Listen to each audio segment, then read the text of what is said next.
Good evening again. In a few short hours, we should know who will face off in the November gubernatorial election. Now, while many believe Governor Bevin is a lock to represent the Republican Party, on the Democratic side, some think it is a coin toss. Attorney General Andy Beshear, House Minority Leader Rocky Adkins, former State Auditor Adam Edelen, and Jeff Young are all battling it out at the polls tonight.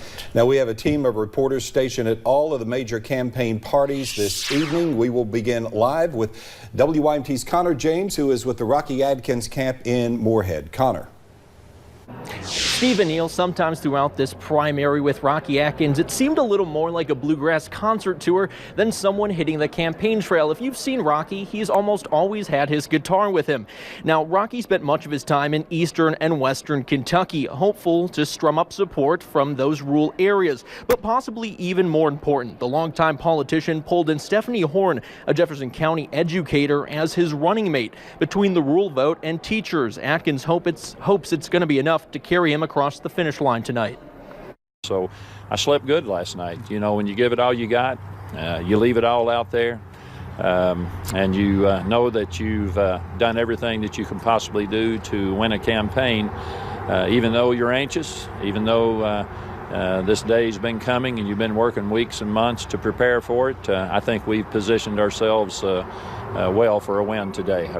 Steve, among his multiple endorsements, Rocky has been endorsed by former Kentucky Governor Paul Patton. If Rocky wins tonight and goes to win in November, he'll be the first governor from eastern Kentucky since Patton, who's originally from Lawrence County. I'm in Moorhead. Connor James, WYMT Mountain News. All right, Connor, thank you very much. Should be an interesting night. Now, you know, at first it appeared Andy Beshear would probably be the clear-cut favorite, but some believe right now it is anyone's race tonight.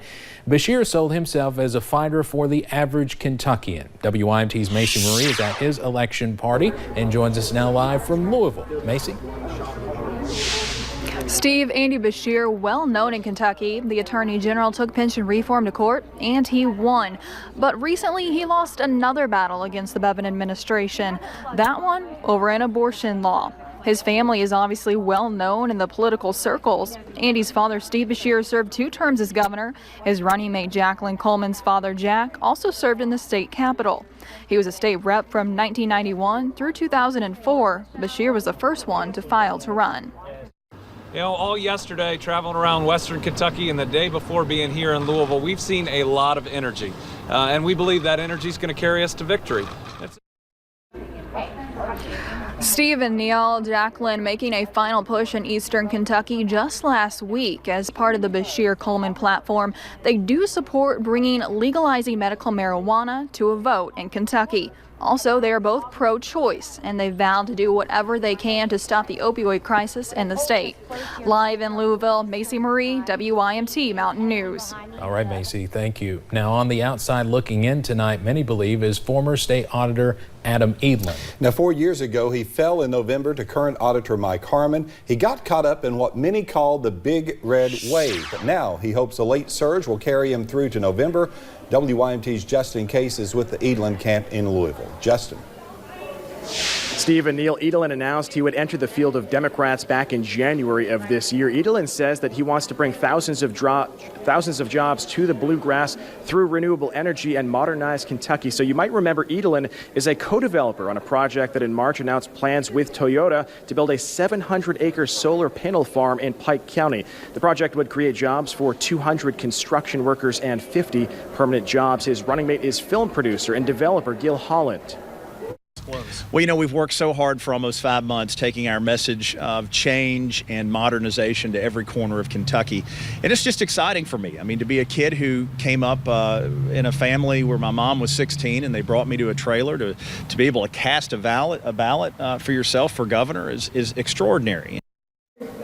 Edelen gained visibility in his campaign with his campaign ads with his father and his brother. Now his Super PAC Kentuckians for a Better Kentucky were the first to throw negative ads at Andy Beshear. So the watch party is happening right here behind me at 7 o'clock. We'll be here as the results roll in. But for now, live in Louisville, Justin Case, WYMT Mountain News. All right, Justin, thank you very much. Now also running for the Democratic nomination is Lexington businessman Jeff Young. Now that is a common name in Kentucky elections, but he has never won a race. race. Meanwhile, Kentucky Governor Matt Bevin is trying to fend off a challenge by state lawmaker Robert Goforth of Laurel County.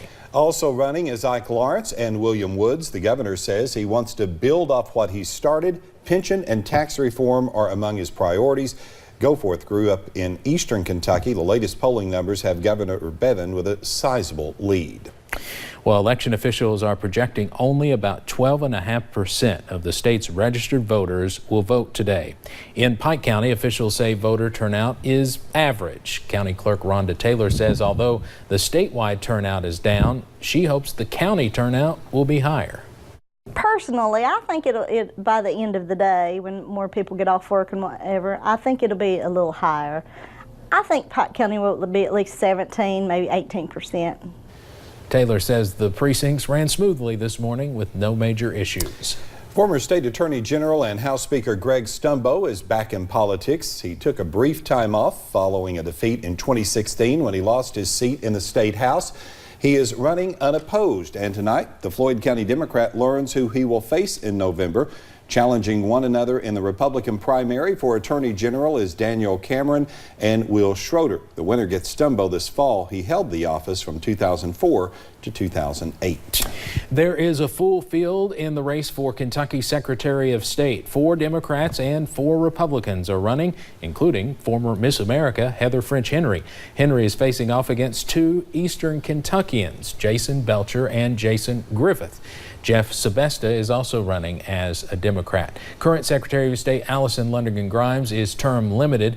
Now for the Republicans, voters will be represented by either Michael Adams, Andrew English, Stephen Nipper, or Carl Nett in November. Well, election officials want you to keep an eye out for any possible voter fraud. Now, if you suspect any illegal activity, you can report it to the Attorney General Office's Vote Fraud Hotline at 1-800-328-VOTE.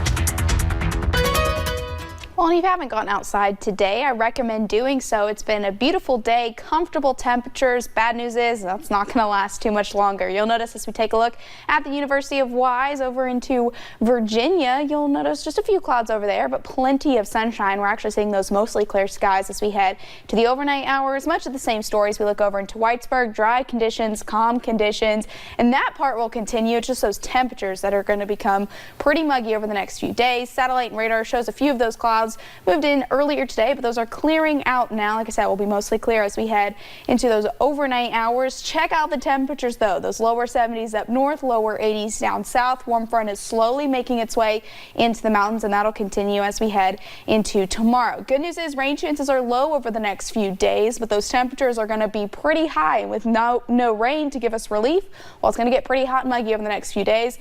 We'll break down that full forecast coming up for you guys in just a few short minutes. All right, looking a lot like Summer Page. Thank you.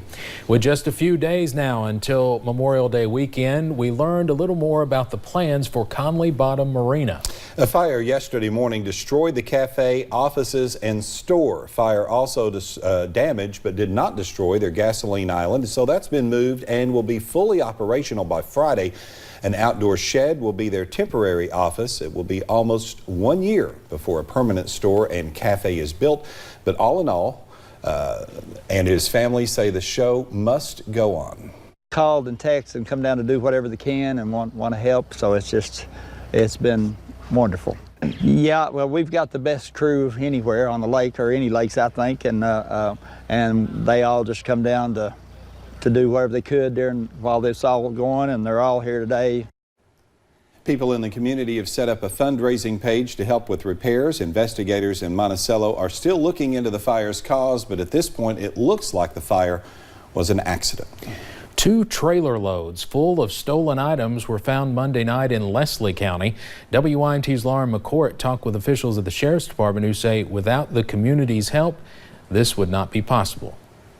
Around 2 weeks ago, the Leslie County Sheriff's Office received a call. We received a complaint around May the 6th of a break-in. While an elderly couple was away, their home was broken into. They had broken 3 buildings, a barn, a house. After identifying the truck on the security footage, police were able to obtain a search warrant for the home of Jimmy Simpson. We wasn't able to locate any of the stolen items there, but We did locate around 14 grams of methamphetamine. James Brock was in the home with Simpson at the time and was also arrested. Officials were unable to locate the stolen items until someone gave them a clue. Well, I'd actually received a phone call earlier in the day from an anonymous person saying, if you want to find this stuff, go to this address. That led deputies to a home where Brock's mother lived before she died, and that's where they found the stolen items. It was probably a half-mile radius scattered throughout the property where all the stuff was located. And thanks to alert neighbors, And without the community, it would not have been possible. the items will be returned to the rightful owners. In Leslie County, Lauren McCourt, WYMT Mountain News. Simpson and Brock are in the Leslie County Detention Center facing multiple charges. A Whitley County grand jury indicted 2 men in connection with a 2017 triple murder. The indictments came down yesterday against Anthony Hester and Darnell Chivers. Both face 3 counts of murder, 1 count of burglary, and 1 count of tampering with physical evidence. Investigators say they killed Chris Bittner, Imogene Bittner, and Robert Kennedy Jr. Jeremy Hatfield was indicted in March. Today we learned an inmate is back in jail tonight. Deputies say Christopher Scott escaped in March while on work detail at the Knox County Detention Center. He's charged with escape but was also wanted on a bench warrant out of Adair County. App Harvest announced an $82 million investment into their greenhouse project courtesy of Equilibrium Capital. The company plans to build a 60-acre greenhouse in Rowan County. Construction is expected to begin immediately, and the greenhouse is projected to open in 2020. The agriculture facility will bring 285 full-time jobs. It will grow tomatoes and cucumbers for national grocer distribution.